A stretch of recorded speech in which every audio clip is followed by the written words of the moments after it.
land famous from time immemorial and mentioned in epics such as Ramayana. Kishkinda, the birthplace of Lord Hanuman, with other ancient names such as Pampapura and Hampapura. Join me on this exciting journey as we explore the UNESCO World Heritage Site of Hampi. Called the Lost Empire, this UNESCO World Heritage Site offers incredible architecture and ruins which once show the magnificent empire which stood tall in South India. Join me as we explore Hampi's fascinating temples, uncover legends, and discover the hidden secrets among these ancient stones.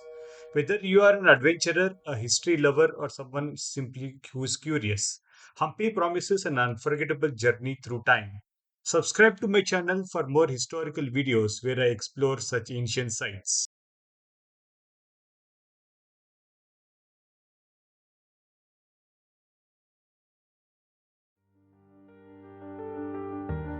Hampi was the capital of Vijayanagara Empire founded in 1336 AD. This declined after the Battle of Talikota in 1565 AD.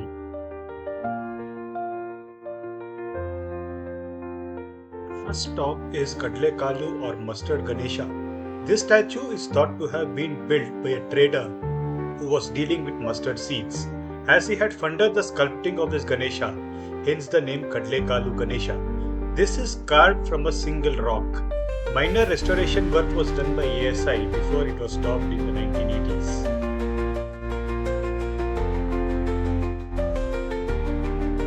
We proceed to Hemakuta group of temples located on top of Hemakuta hill. Visitors can see a watchtower which was used to monitor movements of the citizens and any enemies. There are multiple abandoned temples on the hill. None of these temples have any statues or any puja takes place in these temples. Hemakuta hill is famous for sunset, and we can enjoy a calm sunset once we get on top of the hill in the evening.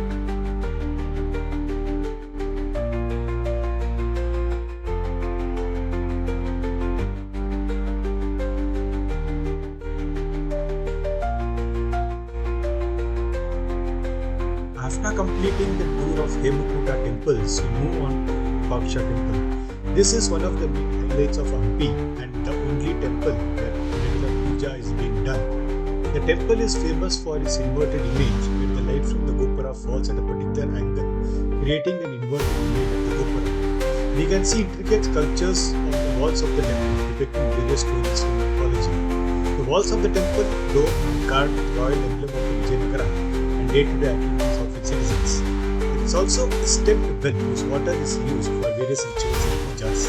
As this well is considered sacred, general use of the water is prohibited. The Hampi Bazaar is another famous landmark. During its heydays, it used to be an open bazaar, traders trading in gems and other commodities. Now, it's just a pile of rocks placed in a single line.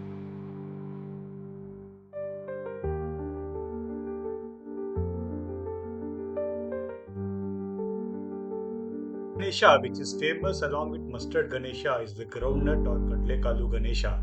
The royals of Vijayanagara Empire were devotees of Krishna along with other gods, and we can see temples for all of them. As seen in Virupaksha temple, Krishna is an incarnation of Vishnu, and we can see the carvings of all the incarnations of Vishnu at the entrance of the temple.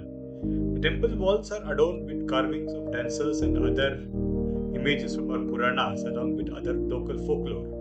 At the entrance of the temple, there is an emblem, and a short distance from the temple, we can see another pond. This place is ideal for someone who wants to meditate and be one with nature. The vast expanse of the temple complex shows the number of visitors it had when it was functioning.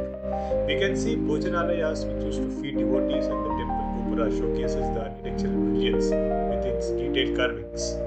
The pillars on the way to the Sanctum Sanctorum is filled with carvings, as this is a common occurrence in all the temples. We then move on to Badavi Linga, which we can find within an enclosure. The linga is present in water, and a pipe system provides water to it on all the days. There is no known records, however, as who has sculpted this linga.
Adjacent to Padavi Linga is the mammoth statue of Narasimha in all its glory.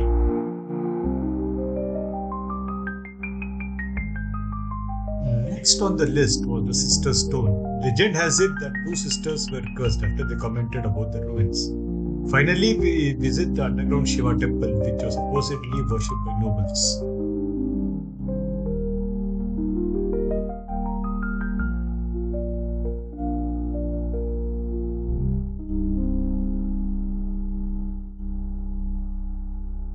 Our next place to visit was the Lotus Mahal.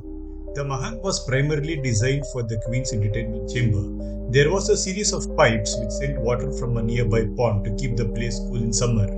Built using limestone, this acted as a natural coolant, and the queens used to spend time enjoying here along with their courtesans. As the palace was built like an inverted lotus, hence the name Lotus Mahal, we can still see holes in the ceiling from where water was being circulated. Short distance from the Lotus Mahal is the watchtower as seen on the Hemakuta hill. The elephant stables is another popular spot in Hampi. These are a series of enclosures built for the royal elephants. Elephants were trained on the large grounds, and after training, they used to rest in these enclosures while the Mahout stood guard outside.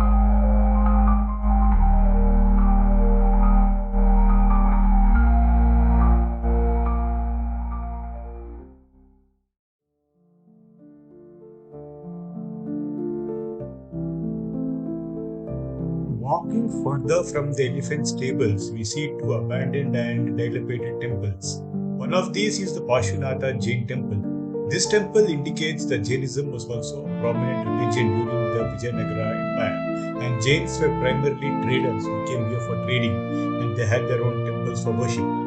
Covering these two temples, we move on to Hazararama temple, which is one of the significant temples in Hampi. The temple complex is quite huge, and we can see different carvings on the walls of the temple, both inside and outside, depicting the life of Rama in general and also the life in the Vijayanagara Empire. Some of these carvings indicate women played a major role in many of the activities, and this showed how highly women were regarded at that time. The story of Rama from his birth to exile and his fight with Ravana is also detailedly inscribed on the temple walls. The temple pillars, as seen in other temples, are also carved with various statues. Prominent are the scenes from Ramayana, as this temple is mainly dedicated to Lord Rama.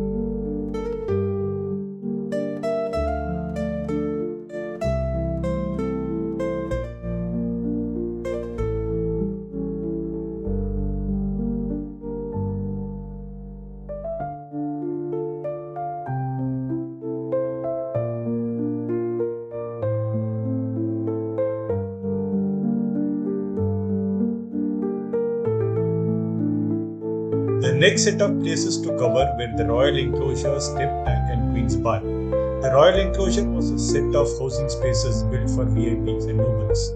Primarily built out of wood, this place was burnt down when Hampi was sacked, and now only the foundations remain. Step Tank is a public water body built to be used by the general public. People could draw water, and the tank was used for a variety of purposes. Finally, we move on to the Queen's Bar. This was a private bath chamber for the queens. A well-laid network of pipes brought water from outside and was flushed out after it was used. You can see a hint of Indo-Islamic influence in the way this is being built.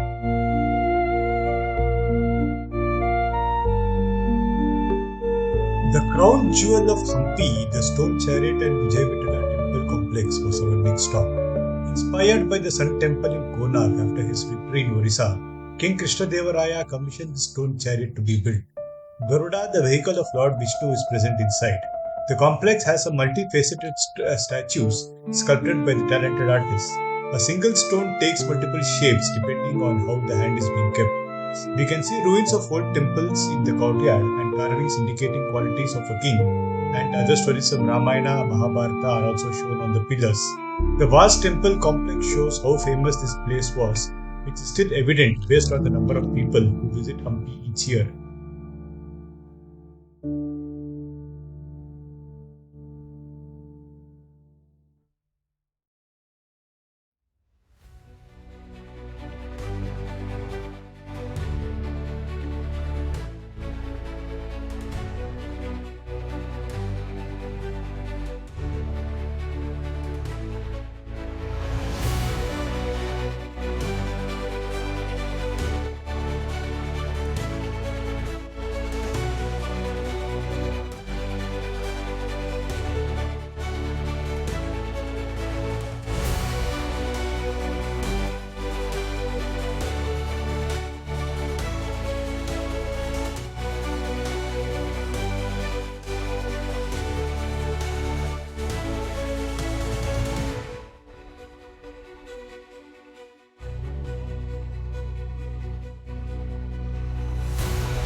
We conclude our visit to Hampi's archaeological sites by visiting Bhima's Gate.